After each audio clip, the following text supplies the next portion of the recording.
Tyronia Polar pinahiya ang kanyang ama na biological dahil tinuruan ng kanyang nanay na impacta, na si Tony Polar. So watch muna natin. Inisbahan ko ba kayo? Ang dami ko nalalaman. Kahit ultimo dyan, sa nakapaligid dyan sa iyo, ang dami ko nalalaman. Pero wala akong sinasabi. Nasaktan ng biological father ni Tyronia na si Tatay Elon sa mga pahayag na binitawan ng kanyang anak sa reality vlog ng Toro family. Sa naturang vlog, nagpakatotoo si Tyronia at kanyang inilabas ang ilang masamang gawain raw ng kanyang tatay na nais nitong ayusin. Idinaan raw niya sa reality vlog ang kanyang mensahe para sa kanyang ama dahil sa wala naman itong oras para siya ay kausapin at ayaw na niyang masaktan ulit sa paghahabol sa oras ng ama. Revelasyon ni Tyronia na binubugbog raw ni Tatay Elon ang kanya ngayong partner na si Venus, at kapag nalalasing ito ay nagmamaoy na dati na niyang natunghayan at ayaw niyang maranasan pa ng kanyang mga kapatid na mamuhay sa takot. Maging ang editor raw nito ay sinakal rin ni Elon. Okay na rin daw sa kanya kung walang sustentong nabibigay ang kanyang tatay, ngunit sana raw ay ang pera nito ay huwag ibigay sa mga babae, gaya na lang ng ginawa nitong twerk battle kung saan namigay raw ito ng pera. Sana raw ay sa pagkain na lamang napupunta ang pera o di kaya naman ay sa gatas na lamang ng bunso nilang kapatid na si RG. Lubos na nasaktan si Tatay Elon sa mga nabitawang pahayag na ito ni Tyronia. Sa kauna-unahang pagkakataon ay inilabas niya ang kanyang saloobin at napaluha ito sa kanyang mga narinig. Aniya ay bakit ang kanyang anak pa na si Tyronia ang kailangan pagsalitain ng mga ganoong salita sa kanilang reality vlog. Lagi na lang raw nadadamay at isinasama ang kanilang pamilya sa ginagawang content ng Toro family, ngunit ni minsan ay hindi siya nagsalita kahit na marami siyang nalalaman patungkol sa kanila. Tinulungan raw ng Toro family na umangat sila, ngunit bakit ngayon ay hinihila sila pababa? Tanging ginagawa lamang niya ay ipinagpapatuloy ang sinimulan niya. Kaya raw ang laki ng hiya niya na kahit ano paman ang sinasabi laban sa kanya, ay hindi niya sinasagot dahil na rin sa tulong noon ng Toro family. Ngunit sa pagkakataong ito ay nagsalita na siya, dahil sa nadamay na maging ang kanyang pamilya. Paniniyak ni Tatay Elon ay hindi masisira ang kanilang pamilya dahil lamang dito.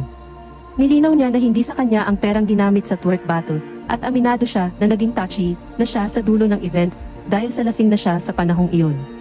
Ngunit kaagad niyang ipinakita kay Venus ang video na sinasabi ni Tyronia dahil ayaw niyang itago sa asawa ang ginawa niya noong lasing na siya.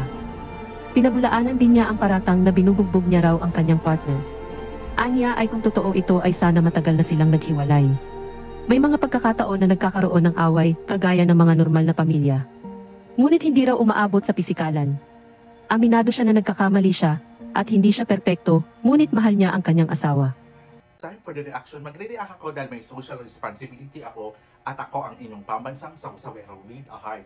So, ang reaction ko dyan, ayan naman yung mga basurang mga vlogger.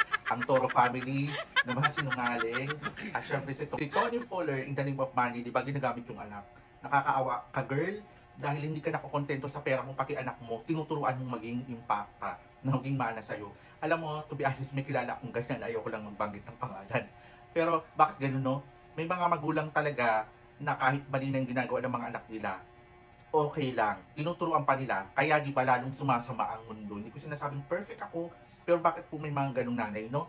Alam nilang mali na, tuturuan at tuturuan pa rin ng kamalian yung mga anak nila. Kaya ang nangyayari ngayon, katulad yan, siya, o diba, wala siyang contentment sa buhay. Ganon din yung mangyayari sa anak mo, girl. So, ano lang yan? Karma lang yan. So, babalik din sa'yo yan. At sa mga magiging asawa niyan, huwag naman sana kasi pangit ang i-wish mo na mangyari ito sa ibang tao. Pero ganun at ganun pa rin yan eh. May karma eh. Yan yung tinatawag na law of karma. So, ayun, sana maging okay ang lahat. At yung mga tao naman dyan, diba tuwang-tuwa sila na, walang saysay, walang kakurikwenta yung vlog. Tuwang-tuwa yung mga marites, no? Mga walang saysay, diba? Ang ano mo na lang, panoorin nyo, alam nyo kung ano, yung mga kinatagalog, ayan, about mga history, yan, history channel, historia channel, ayan pa po talaga, maganda yan.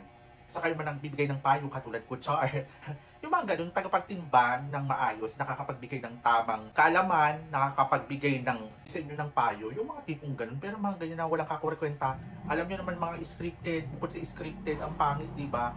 Kasi tinuturuan yung maging masama yung bata, nakakalungkot lang. Wake a Filipino, ayan, pati yung mga followers niyan tuloy parang basura na rin. Char, galit naman kayo mga chiki loves at mga pesh ko, lalo sa mga pesh kong expired land. Alright, good afternoon.